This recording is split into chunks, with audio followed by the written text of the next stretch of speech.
Alhamdulillahilladzi hadana li hadza wa ma kunna linahtadiya laula an hadana Allah. Asyhadu an la ilaha illallah wahdahu la syarika lah wa asyhadu anna Muhammadan abduhu wa rasuluh la nabiyya ba'dah. Allahumma salli wa sallim wa barik ala sayyidina Muhammadin wa ala alihi wa sahbihi adada ma khalaqta wa razaqta wa amatta wa ahyaita ila yaumin tuhsyaru fihi al-khalaiqu ajma'in. Sahibul majlis Syekh Iqbal Khan mata'anallahu bi kulli hayati wa nafa'ana bi ulumi. Semoga beliau, keluarga dan semua keturunannya senantiasa dalam penjagaan Allah, dalam kemuliaan dunia sampai akhirat. Para guru masyayikh kita yang mulia, Habib Rahman Tasyurah, Abu Yaqil Haji Dr. Ahmad bin Yaqib Zaman, Abu Yaqil Haji Zainuddin Maksum, para habaib, para kiai, al-asatizah yang mulia, ikhwatal iman yang dimuliakan oleh Allah Subhanahu wa ta'ala. Bismillahi masyaallah, la yasuqul khaira illallah. Bismillahi masyaallah, la yasrifu su'a illallah. Bismillahi masyaallah, ma kana min ni'matin fa minallah. Bismillahi masyaallah, la hawla wa la quwwata illa billahil aliyyil azim. Rasulullah sallallahu alaihi wasallam pernah bersabda dan menganjurkan kepada seorang sahabat yang bernama Abdullah bin Qais, "Qul la haula wa la quwwata illa billah wa innaha kanzun min kunuzil jannah." Katakan, wahai Abdullah bin Qais, la haula wa la quwwata illa billah, karena ia adalah perbendaharaan, ia adalah simpanan di antara simpanan-simpanan di surga. Maka juga demikian kepada sahabat Abu Dzar Al-Ghifari, ketika sahabat Abu Dzar Al-Ghifari mengatakan, "Ausani Khalil," baginda Rasulullah sallallahu alaihi wasallam yang ia cintai, yang ia kasihi, telah berwasiat kepadanya apa? An uqtir qawla la haula wa la quwwata illa billah.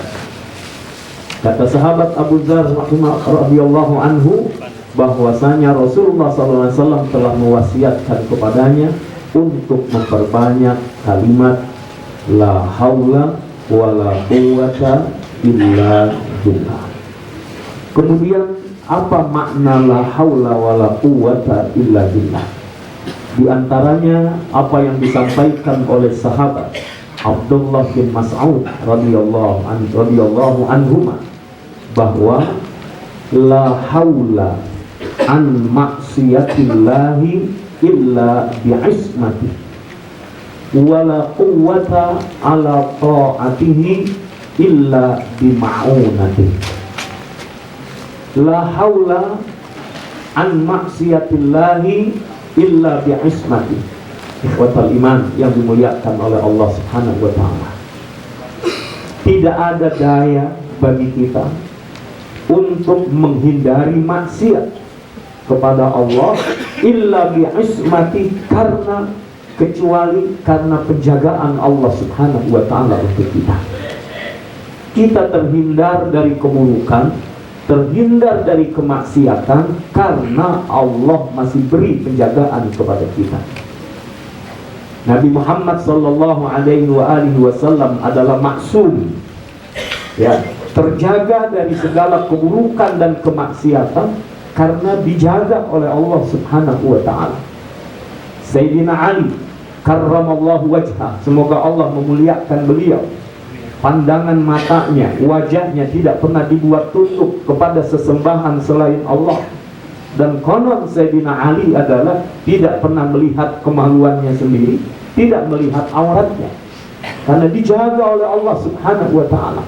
Terus kita hari ini, siapa yang mampu benar-benar menjaga pandangan mata? Siapa yang mampu benar-benar menjaga pendengaran telinga? Siapa yang mampu benar-benar dengan lisannya selalu berkata baik dan benar? Siapa yang dengan jemarinya selalu melakukan kebaikan? Siapa yang kakinya selalu melangkah ke tempat-tempat yang baik? Ikhwatal iman, kita terhindar dari kemaksiatan bi'ismati, karena dijaga oleh Allah Subhanahu wa ta'ala. Maka la haula wa la quwwata illa billah. Kemudian wala quwwata ala ta'atihi illa bima'unati. Kita juga tidak punya kekuatan untuk melakukan kebaikan illa bima'unati, kecuali karena atas pertolongan Allah Subhanahu wa ta'ala. Maka pantas ketika kita mendengar kumandang azan hayya 'alas shalah, hayya 'alal falah, yang kita ucapkan adalah la haula wa la quwwata illa billah. Kita bisa melakukan kebaikan karena ditolong oleh Allah Subhanahu wa ta'ala, diberikan kekuatan oleh Allah, diberikan kemampuan oleh Allah, diberikan kesenangan oleh Allah. Sampai hari ini kita bisa melangkah ke kaki kita, ke majlis sallallahu alaihi wasallam ini bima'unati, karena ditolong oleh Allah Subhanahu wa ta'ala. Mungkin bagi yang jauh dari tempat ini sudah kebayang bagaimana macet di perjalanan.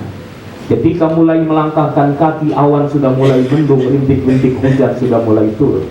Tapi kita dibuat tetap senang datang ke tempat ini, tetap kita dibuat bahagia datang ke tempat ini. Apalagi kebayang bacanya surat Al-Kahfi pada rakaat pertama. Tapi buat kita sudah tidak lagi menjadi sesuatu yang berat. Insya Allah kita dibuat senang, bahagia. Rakaat kedua kita sujud juga, sujud tilawah, Allahu Akbar. Bukan lagi sesuatu yang memberatkan. Kenapa? Karena bima'unati, ditolong oleh Allah Subhanahu wa ta'ala. Dibuat ringan, dibuat senang, dibuat bahagia. Dan itu bisa terjadi bima'unati, karena pertolongan Allah Subhanahu wa ta'ala. Maka ikhwatal iman, semua kita hendaklah sering-sering membaca la haula wa la quwwata illa billah. Kemudian terakhir, ikhwatal iman yang dimuliakan oleh Allah Subhanahu wa ta'ala, saya teringat firman Allah Subhanahu wa ta'ala dalam Al-Quran surah At-Talaq ayat 12. Kalau tadi hari ini 10 November kita baru saja memperingati Hari Pahlawan, di mana para pahlawan berjuang, berkorban sampai dengan kita bisa menikmati kemerdekaan ini. Walaupun perjuangan belum usai, maka sesungguhnya itu adalah kekuasaan Allah Subhanahu wa ta'ala. Dalam Al-Quran surah At-Talaq ayat Allah Subhanahu wa ta'ala berfirman, a'udzu billahi minasyaitonir rajim. Allahul ladzi khalaqa sab'a samawat wa minal ardi mithlahunna yatanazzalul amru bainahunna lita'lamu annallaha ala kulli syai'in qadir wa annallaha qad ahata bi kulli syai'in 'ilma. Annallah, bahwasanya Allah Subhanahu wa ta'ala, Allahul ladzi khalaqa sab'a samawat, Allah lah yang menciptakan 7 lapis langit. Wa minal ardi mithlahunna, demikian pula bumi Allah ciptakan 7 lapis. Betapa konsistennya Allah ketika Allah menjadikan segala sesuatu berpasangan. Langit 7 lapis, demikian pula bumi 7 lapis, dan tidak ada yang tahu sampai sekarang kita pun bahwa berapa satu lapisnya itu. Kalau kue lapis kita tahu dari warnanya, bisa beda-beda, tapi satu lapis langit, 2 lapis langit, langit ketiga sampai langit ketujuh, hanya Rasulullah sallallahu alaihi wasallam yang pernah dijalankan oleh Allah menembus dari 7 lapis langit itu. Lalu bagaimana dengan 7 lapis bumi, ikhwatal iman yang dimuliakan oleh Allah? Ketika semburan lumpur panas di Porong Sidoarjo sudah membuat begitu heboh, bagaimana dengan 7 lapis bumi? Wa akhrajatil ardu athqalaha, bagaimana ketika kandungan bumi dimuntahkan nanti pada hari kiamat? Allah Akbar, pasti amat sangat dahsyat. Dan betapa kuasanya Allah Subhanahu wa ta'ala menciptakan 7 lapis langit tanpa tiang. Ini bangunan ini saja berapa tiangnya? Kita bangun rumah berapa tiangnya? Tapi Allah Subhanahu wa ta'ala jadikan langit tanpa tiang. Maka ketika orang-orang musyrikin bertanya-tanya tentang kiamat, bertanya-tanya tentang hari kebangkitan dan mereka menolaknya, apa yang terjadi? Dijawab oleh Allah Subhanahu wa ta'ala, A'udzu billahi minasyaitonir rajim. Alam naj'alil arda mihada wal jibala autada wa khalaqnakum azwaja wa ja'alna naumakum subata wa ja'alna al-laila libasa wa ja'alna an-nahara ma'asha wa banayna fawqakum sab'an shidada wa ja'alna sirajan wahhaja wa anzalna minal mu'sirati ma'an thajjaja linukhrija bihi habban wa nabata wa jannatin alfafa. Kalau orang-orang bertanya bagaimana Allah menghidupkan sesuatu yang sudah mati, gampang. Jangankan menghidupkan sesuatu yang pernah hidup, yang belum pernah ada, Allah mampu menciptakannya. Maka Allah pertanyakan lagi, alam naj'alul arda mihada, bukankah kami sudah jadikan bumi ini menjadi hamparan? Kita nggak ada yang bisa bikin tanah, yang ada paling mukul-mukul, matok-matok, jual-jual dengan harga tinggi. Sampai hari ini nggak ada cerita tanah turun harganya. Makanya iblis harusnya malu ketika iblis mengatakan dia lebih baik daripada Adam alaihissalam. Kata iblis, aku dari api, Adam dari tanah. Padahal sampai hari ini tanah nggak ada cerita harganya turun. Tanah harganya naik terus. Ikhwatal iman yang dimuliakan oleh Allah, alam naj'alul arda mihada wal jibala autada. Allah jadikan gunung-gunung sebagai pasang. Wa khalaqnakum azwaja, diciptakan berpasangan, sehingga dari Nabi Adam sampailah kepada kita. Hari ini kita disebut Bani Adam, keturunan Adam, karena memang dari Nabi Adam ibunda Hawa terus lahir lestari sampai kita hari ini, sampai dengan hari kiamat nanti. Kemudian diantaranya adalah Allah firmankan, ya, wa ja'alna bainakum sab'an shidada. Ada 7 lapis langit yang Allah buat kokoh, tidak runtuh, tidak jatuh, tanpa tiang, tanpa penyangga, dan hanya Allah yang mampu itu. Kemudian Allah firmankan, yatanazzalul amru bainahunna, yang berlaku di langit dan di bumi itu adalah perintah Allah. Yang berlaku di langit dan di bumi itu adalah ketentuan-ketentuan Allah. Maka ikhwah yang dimuliakan oleh Allah Subhanahu wa ta'ala, Imam Al-Haddad kemudian dalam qasidahnya mengingatkan kepada kita, andai masih ada orang yang ragu dengan masa depan, andai orang yang masih ragu dengan bagaimana rezekinya, andai ada orang yang ragu dengan bagaimana kehidupannya, la tuqfir hammaka ma qaddara yakun.